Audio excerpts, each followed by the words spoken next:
This is Culture Uncut. This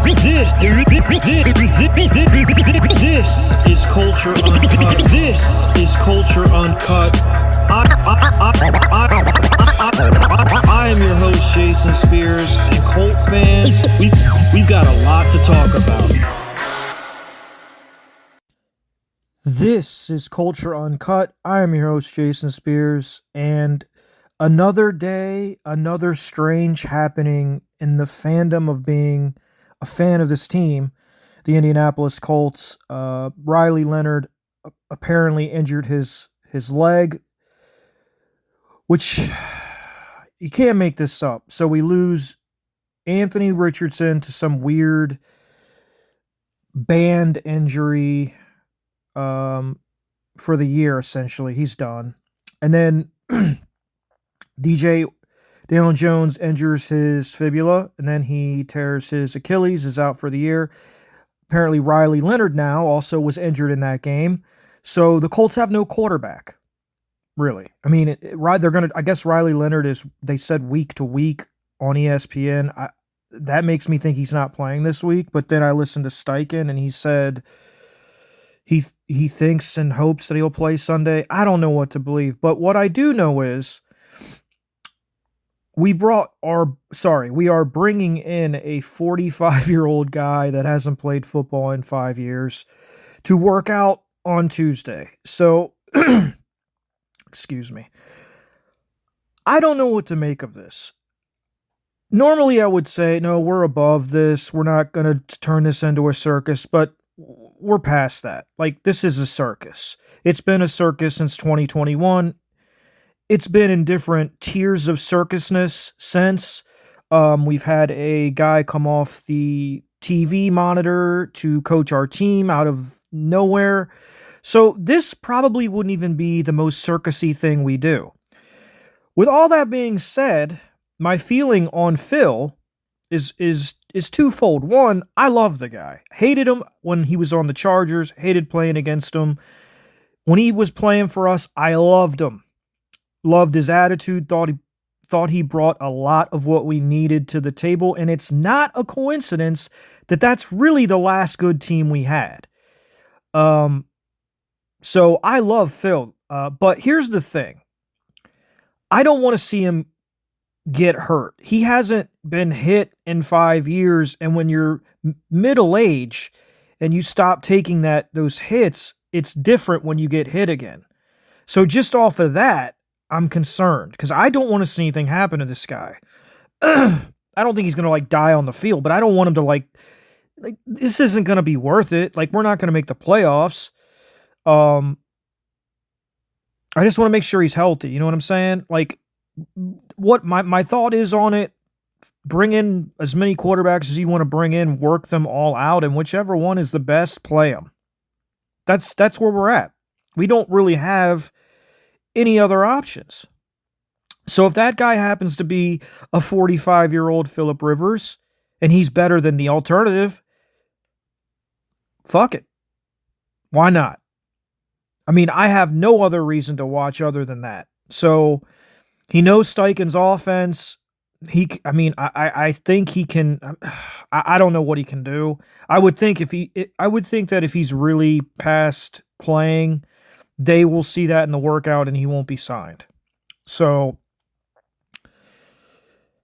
just makes me think back to 2021 when he quote unquote retired. I always said he didn't want to retire. The Colts kind of pushed him out. This kind of lends credence to that because he's coming back 5 years later. Why would you do it that way? But anyway, I wanted to jump on everybody's emergency pod.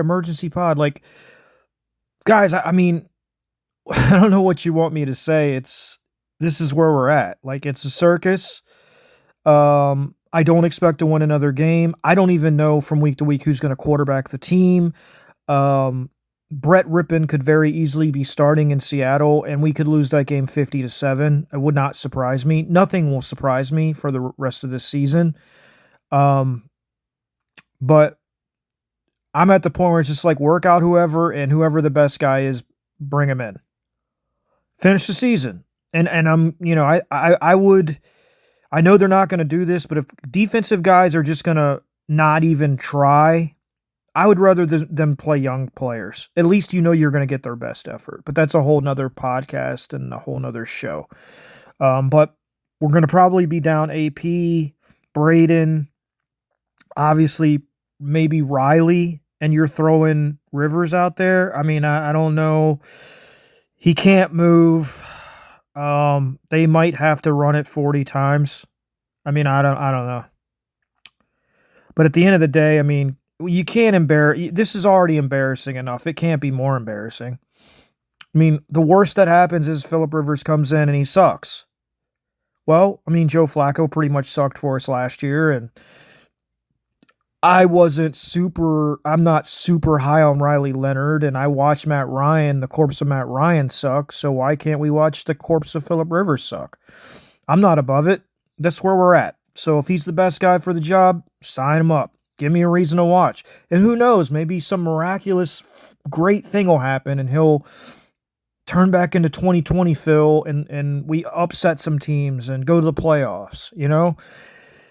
I would think me winning the lottery is probably more likely than that, but you never know. That's why they play the games. So I'm all right with it. If he shows that he can still make the throws and he wants to play and he's got a good memory of the offense and all that, he's certainly a better option than what we have. I mean, Brett Rippon, I mean, I don't know if he's going to be better than Phillip Rivers, honestly, even if it's 45-year-old Phillip Rivers. So we'll see. I don't know. There's no guarantee they sign him, guys. I mean, he might come in and look like he's 45 years old. And remember how bad his arm was in 2020. It can't be better now. So, this is Ballard just saying, fuck it. I'm going to try anything and everything. He's trying to save his job. I don't think Steichen's in as much trouble as Ballard is. I don't necessarily agree with that thought, but I think that's the prevailing thought. So I think Ballard's just trying anything to try to salvage this season. And I mean, what else can you do? So I kind of hope they sign him just for the craziness of it. I mean, it's a circus, but in a sense it's not, because Phil's a real professional and he'll actually maybe bring some toughness and other things to this team that they don't have. He's certainly not going to be the same player, but maybe he can wake some of these guys up and get them to play for the love of the game instead of a paycheck. Sometimes it seems like they're just playing for a paycheck. So that's where I'm at with it.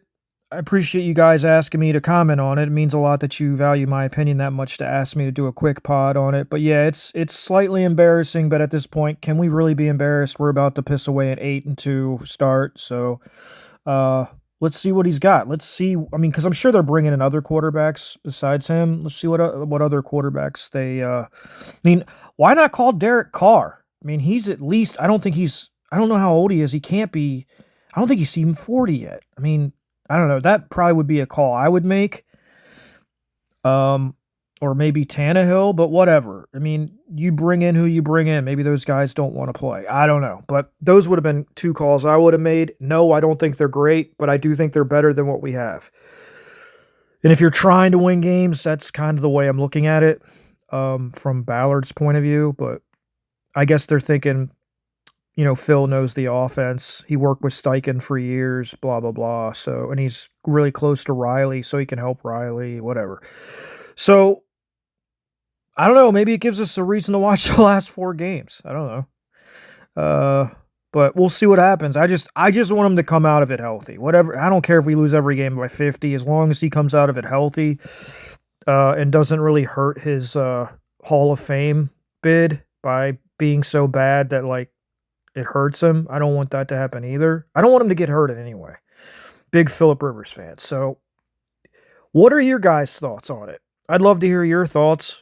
Leave them in the comments, and I'll get back to you. All right, so with that, I'm going to wrap it up. Those were my quick thoughts on Phillip Rivers, and I will be back maybe Friday to preview Seattle. Maybe just a capsulized preview, not one as thorough as I usually do, because I think we all know we're going to get boat raced in that game. But we'll see. Hope everybody has a great week, and I'll talk to you guys soon. This has been Culture Uncut with your host, Jason Spears.